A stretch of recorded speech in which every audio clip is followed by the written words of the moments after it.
Hello everyone, welcome to my channel. तो अब तक हमने उतना ही देखा जितना मैं कल बोली थी। आगे देखने से पहले सब्सक्राइब कर लो, नहीं तो जब लास्ट पार्ट आएगा ना मैं डालूंगी ही नहीं। आपसे बोल देती हूँ, बाद में मत रोना, अभी रो लो मतलब सब्सक्राइब कर लो। सुबह टियान ग्रेप निकाल के उसे धो के जीन को देती है। बोलती है ये तुम्हारे लिए। जीन बोलता है मेरे लिए।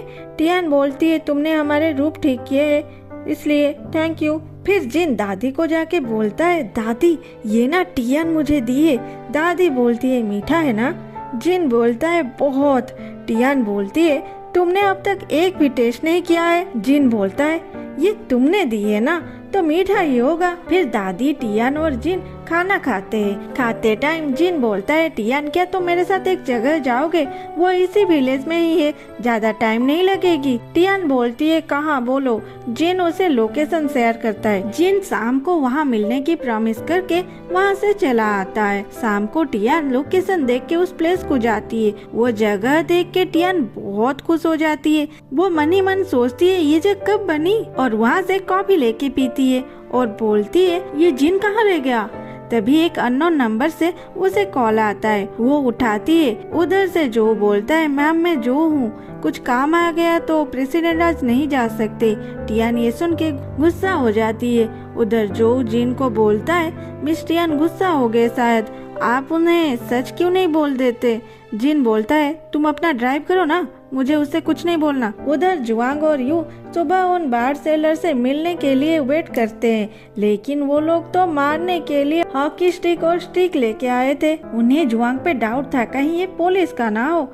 वो लोग जुआंग को चेक करके उसके पॉकेट से एक पॉकेट नाइफ निकालते हैं। उसे रख के वो बोलते हैं चलो हमारे साथ, बार जहाँ पे है वहाँ लेके चलेंगे। जुआंग बोलता है यहाँ क्यों नहीं लाए। वांग बोलता है अरे वो जिंदा है, उन्हें कैसे लेके आता, तुम्हें ही वहाँ जाना पड़ेगा। यू उसे मना करती है वहाँ अकेले मत जाओ। जुआंग बोलता है लास्ट मोमेंट पे ऐसा क्यों बोल रहे हो, मैं जा रहा हूँ। और सुनो जब मैं लौटूंगा तब मैं तुम्हें सीरियसली एक बात बोलूंगा, ये कि आई लव यू।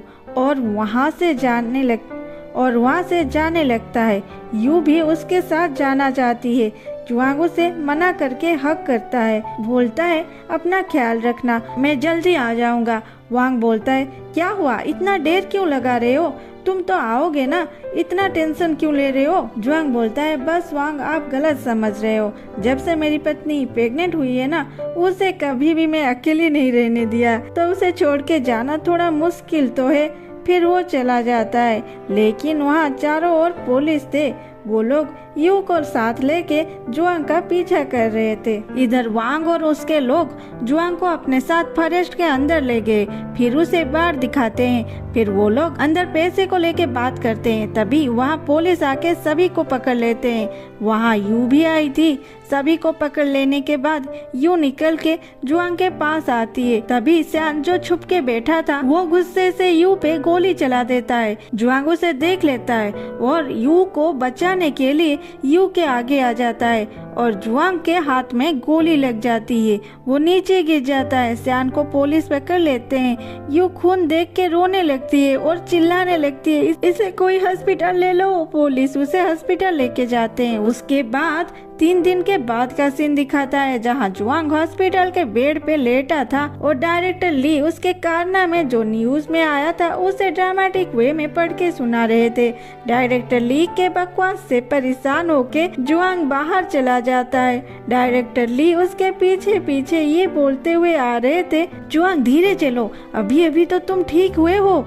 जुआंग बोलता है फास्टली ये सिर्फ एक मामूली चोट है और मेरा पैर अभी ठीक है, मैं चल सकता हूँ। डायरेक्टर ली बोलते हैं तुम्हारे हाथ के बारे में कौन बोल रहा है। डॉक्टर बोले हैं पास्ट में तुम्हारे हेड में चोट लगा था, वो भी सीवियर वाला, तुम्हें अब इसलिए ऑब्जर्वेशन में रखा गया है, तुम्हारे हाथ के लिए नहीं, तुम्हें अब रेस्ट करना चाहिए।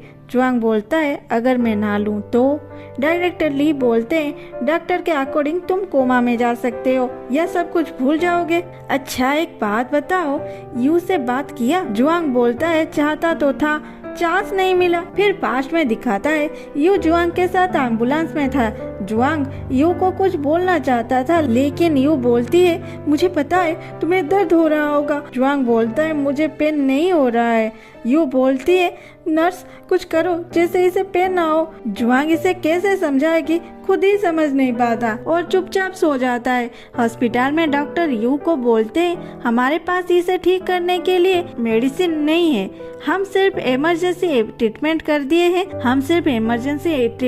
दिए हैं, तुम उन्हें बड़े हॉस्पिटल को ले जाओ। क्या तुम जुआंग का पत्नी हो? यू बोलती है, नहीं हमारी शादी नहीं हुई है। डॉक्टर बोलते हैं, अभी तक शादी नहीं हुई? अरे हो जाएगा, अब तो तुम लोग बहुत ही यंग हो, टेंशन ना लो। ये सब बात जुआंग सुन लिया था, वो मन ही मन बहुत मुस्कुरा रहा था उनके बातें सुन के। डायरेक्टर ली बोलते हैं, उसने इनकार नहीं की, मतलब अभी भी चांस है यू को मनाने का। अरे फिर क्या हुआ, बोलो ना। फिर दिखाता है जब जुआंग बड़े हॉस्पिटल में आंख खोला, यू उसे देख के बहुत रोती है। फिर यू उसे पानी पीने के लिए देती है। यू को ऐसे केयरिंग जुआंग कभी भी नहीं देखा था। यू जुआंग को अपने हाथों से पानी पिलाती है। यू बोलती है, तुम श्योर हो ना कि तुम्हें अपने फैमिली से ये सब छुपाना है? तुम अगर बोलना नहीं चाहते तो मैं हुए को बोल सकती हूँ, कम से कम। यू आगे बोलने से पहले जुआंग बोलता है, कम से कम हम तुम्हारे पेरेंट्स से मिलेंगे। यू बोलती है, नहीं नहीं मेरा वो मतलब नहीं था। जुआंग बोलता है, डोंट वरी, मैं ठीक होने के बाद उन्हें बोल दूंगा। फिर यू उसे और पानी पिलाती है, उसके होठों को अपने हाथों से साफ करती है। फिर जब जुआंग उसे देख के मुस्कुराता है, वो वहाँ से जाने लगती है। जुआंग उसे बोलता है, यू उस दिन तुम्हें इतना टाइम वेट कराया इसलिए सॉरी, मुझे लगा ये मेरी लास्ट चांस है मेरे दिल की बात बोलने का। यू बोलती है, मुझे पता है तुम बैडली इंजर्ड हो, लेकिन तुम ज्यादा मत सोचो, डॉक्टर जो बोले हैं ऐसा करो, और हाँ मेरे साथ ऐसे बात करोगे तो मैं तुम्हें देखने ही नहीं आऊंगी। जुआंग बोलता है, कैसी बातें? यू उसके होठों पे हाथ रख के बोलती है, चुप रहो, ऐसी बातें मत करो, तुम जल्दी ठीक हो जाओगे। अगर तुम जल्दी ठीक नहीं हुए ना, मैं तुम्हें माफ नहीं करूंगी, और वहाँ से भाग जाती है। जुआंग क्या कहना चाहता है सुनते भी नहीं। फिर प्रेजेंट में दिखाता है जुआंग ली को भगाने की कोशिश कर रहा था और डायरेक्टर ली को किसी काम से डॉक्टर के पास भेज दिया था। फिर अपने रूम को जा ही रहा था, तभी यू टपक पड़ती है, साथ में जियान को लेके आई थी। यू बोलती है, तुम बाहर क्यों घूम रहे हो? जुआंग जियान को देख के पूछता है, तुम यहाँ क्या कर रहे हो? जियान बोलता है, प्रोफेसर ऐसे क्यों बात कर रहे हो, मैं तो आपको देखने आया हूँ। यू बोलती है, चलो मैं तुम्हें अंदर ले जाती हूँ। जियान उन दोनों को इतनी क्लोज देख के बोलता है, प्रोफेसर मैं आपको पकड़ के ले जाऊंगा। तभी ली वहाँ आ जाता है। वो यू को बोलते, यू तुम ठीक टाइम में आए हो, थैंक्स, इसका ख्याल रखना। और जियान को बोलते, चलो यहाँ से, काम है डॉक्टर के पास, मैं अकेला नहीं कर सकता। उधर यू जुआंग के पास बैठ के पूछती है, क्या कोई प्रॉब्लम हो रहा है? बोलो, क्या सर में दर्द हो रहा है? क्या मैं डॉक्टर को बुलाऊं? जुआंग बोलता है, तुम्हें देखते ही मैं ठीक हो गया। ये सुन के यू उसको सूप निकाल के खिलाती है। जुआंग पूछता है, क्या ये तुमने बनाया है? जुआंग पूछता है, क्या ये तुमने बनाई है? यू हाँ बोलती है। तभी वहाँ जुआंग के टीममेट भी जुआंग को देखने आ गए और बोले, अच्छा प्रोफेसर जुआंग की पत्नी उनके लिए क्या बना के लाई है? फिर बोलते हैं, बस आप तो ठीक हो, डायरेक्टर ली क्यों बोले कि आप कोमा में जाने वाले हो? उनके दूसरे टीममेट बोला, अरे हमारे प्रोफेसर का वाइफ उनका इतना अच्छे से ख्याल ले रही है कि देखो, इसलिए ही तो वो चंगा लग रहे हैं। उधर गांव में 4 दिन के बाद भी जिन नहीं आया है और टियान चलते चलते फिर से उसी जगह को चली आई है। टियान बोलती है, मैं यहाँ कैसे आ गई? आई हूँ तो कुछ पानी पी लेती हूँ। तभी वहाँ जिन आता है। जिन को देख के टियान छुप जाती है, लेकिन टियान के बैग देख के जिन समझ जाता है टियान वही है। वो वहाँ बैठ के बोलता है, टियान मुझे पता है तुम मुझे देखना भी नहीं चाहते, ये मेरा गलती है, मैं तुम्हें खुश रखना चाहता था, लेकिन कुछ काम आ गया इसलिए मुझे जाना पड़ा। सॉरी, मैं तुम्हें बार बार गुस्सा दिलाता हूँ, ये मेरा गलती है। मैं जब से यहाँ आया हूँ तुम्हें पास पाके बहुत खुश हूँ। तुम हमेशा मुझे गाली करते हो, मुंह फुलाते हो, मुझे जाने के लिए बोलते हो, लेकिन ये सब देखने के लिए तो मैं बरसों से तरस गया था। मैं खुश हूँ। टियान बाहर निकलती है और बोलती है, तुम खुश हो?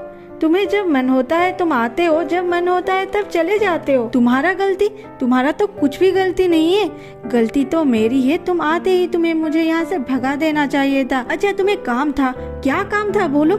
ऐसा काम जो तुम जो को बोले मुझे कॉल करने को, खुद नहीं कर सके? बोलो तुम्हें कौन सा काम था? मैं नहीं बोल सकता, ये बोल के जिन टियान के आंसू पोंछने लगा। टियान बोलती है नहीं बोल सकते तो जाओ यहाँ से, और धक्का दे देती है। जिन नीचे गिर जाता है और उसका पैंट ऊपर आ जाता है, वहाँ पैर ही नहीं था। टियान पागल की तरह उसे देखने लगती है। जिन दर्द से तड़पने लगता है। आज के लिए इतना ही। आगे देखना है तो 200 कमेंट चाहिए मुझे। आगे का एपिसोड धमाकेदार होगा। Bye bye, thanks for watching, love you all.